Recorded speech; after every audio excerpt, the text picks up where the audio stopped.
नमस्कार दोस्तों, भगवान भोलेनाथ की कृपा आप सभी पर सदा यूं ही बनी रहे। दोस्तों, पितर पक्ष का समय अभी चालू है। माना जाता है कि हम अपने पूर्वजों की आत्मा की शांति के लिए पितर पक्ष में पिंडदान, तर्पण और दान पुण्य करते हैं। ऐसा करने से हमारे पूर्वजों की आत्मा को शांति मिलती है। जब कोई हमारा अपना हमें छोड़कर चला जाता है, यानी कि वह मृत्यु को प्राप्त हो जाता है, तब उसकी आत्मा भटकने लगती है। उसकी आत्मा की शांति के लिए हम श्राद्ध करते हैं। श्राद्ध की परंपरा बहुत ही पुरानी है। बहुत पहले के समय से ही श्राद्ध की परंपरा चालू हुई। माना जाता है कि श्राद्ध करने से हमारे पितरों की आत्मा को शांति मिलती है। पितर पक्ष के समय यानी कि इन 16 दिनों में यमराज हमारे पितरों को मुक्त कर देते हैं, ताकि वह अपने वंशज के पास जाकर अन्न और जल ग्रहण कर सके, उन्हें देख सके और उन पर अपना आशीर्वाद बनाए रखे। ऐसा सोचकर यमराज उनकी आत्मा को मुक्त कर देते हैं और पितर इस धरती लोक पर आते। हमारे पितर हमारे द्वारा किए गए श्राद्ध कर्म को और हमारे द्वारा दिए गए तर्पण से प्रसन्न होते हैं। उनकी आत्मा को शांति मिलती है और वह प्रसन्न हो गए तो हमारे ऊपर जो भी पितृ दोष है वह दूर हो जाते हैं। दोस्तों, कई बार हमारे जीवन में पितृ दोष के कारण हमारा कुछ काम रुक जाता है। कभी कभी तो हमें बड़ी मुश्किलों का सामना करना पड़ता है। बहुत पुरानी बीमारी हमें घेरे रहता है। ऐसे में दोस्तों, पितर पक्ष के समय में हम अपने पितरों की आत्मा के शांति के लिए श्राद्ध, तर्पण और पिंडदान कर सकते हैं। ऐसा करने से पितृ दोष खत्म होता है। साथ ही साथ हमारे पितर हम पर प्रसन्न होते हैं और हमारा वंश वृद्धि भी होता है। ऐसे में दोस्तों, इस साल यानी कि 2022 में पितर पक्ष 10 सितंबर से शुरू होकर 25 सितंबर तक रहेगा। दोस्तों, हर साल पितर पक्ष भाद्रपद मास के कृष्ण पक्ष की पूर्णिमा से अश्विन मास के अमावस्या तक यानी 15 या 16 दिनों का होता है। इस क्रम में हमारे पितर इस धरती लोक पर आते हैं।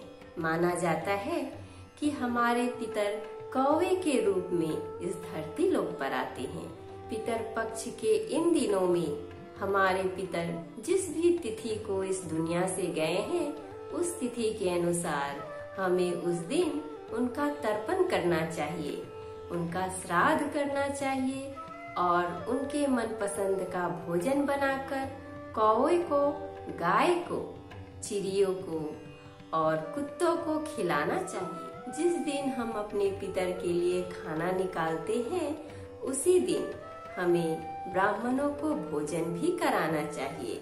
साथ ही साथ जो जरूरतमंद लोग हैं, उसे भी हमें खाना खिलाना चाहिए, दान पुण्य करना चाहिए।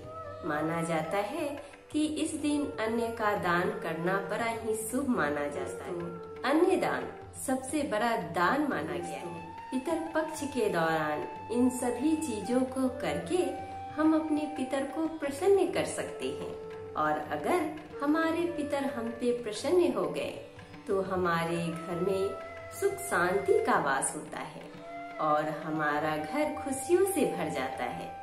ऐसे में दोस्तों, बहुत सारे लोग पितर पक्ष के दौरान गया में जाते हैं।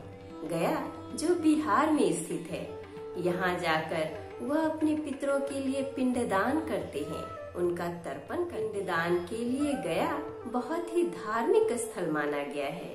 आखिर किन कारणों से गया ऐसे पवित्र स्थान को पिंडदान के लिए रखा गया है, इसके पीछे एक बहुत ही पौराणिक कथा छिपा है। ऐसे में दोस्तों, आज के वीडियो में हम पितर पक्ष के शुभ अवसर पर गया में हम पिंडदान और श्राद्ध और तर्पण अपने पितरों के लिए क्यों करते हैं, इसके पीछे की पौराणिक कथा सुनेंगे।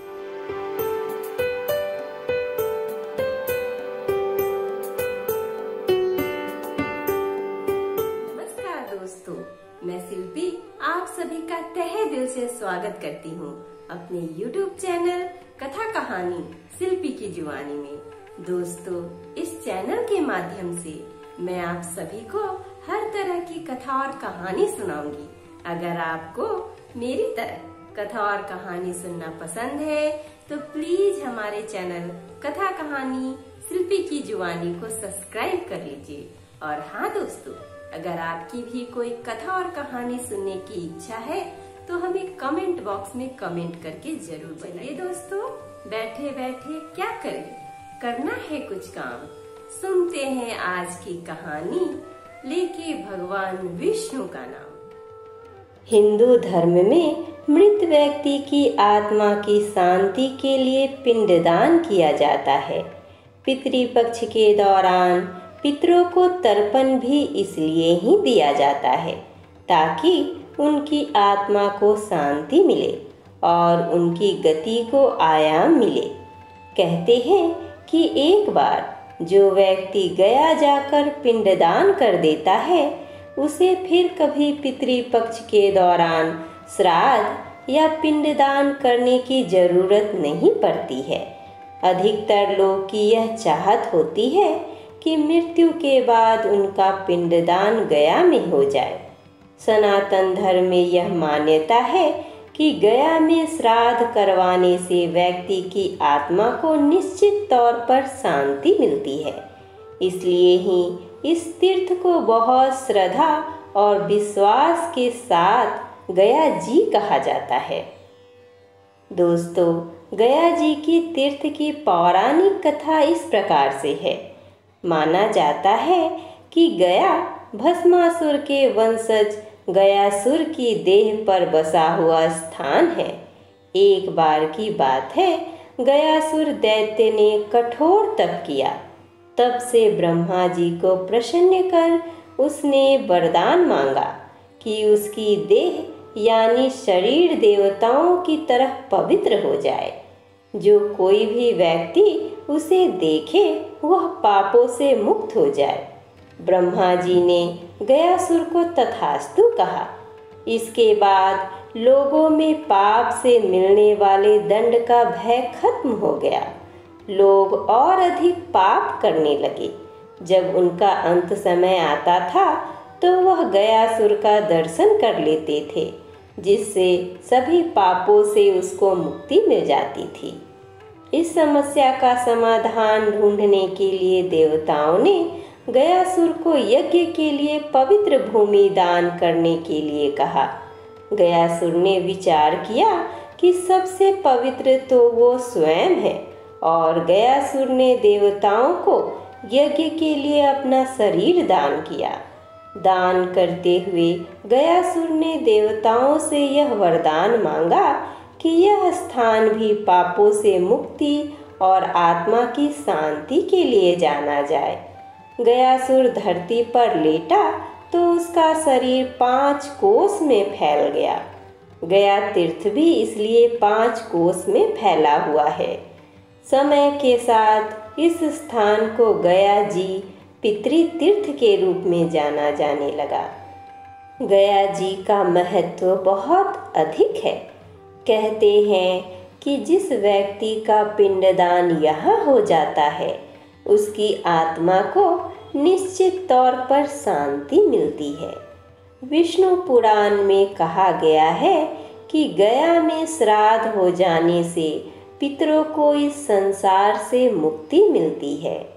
गरुड़ पुराण के मुताबिक गया जी जाने के लिए घर से गया जी की ओर बढ़ते हुए कदम पितरों के लिए स्वर्ग की ओर जाने की सीढ़ी बनाते हैं। इस तरह से दोस्तों, गया में पिंडदान करने से हमारे पितरों प्रसन्न होते हैं और हमें खुश रहने का आशीर्वाद प्राप्त होता है।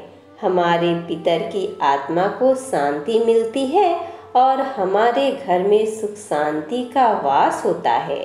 साथ ही साथ हमारे वंश भी बढ़ते हैं।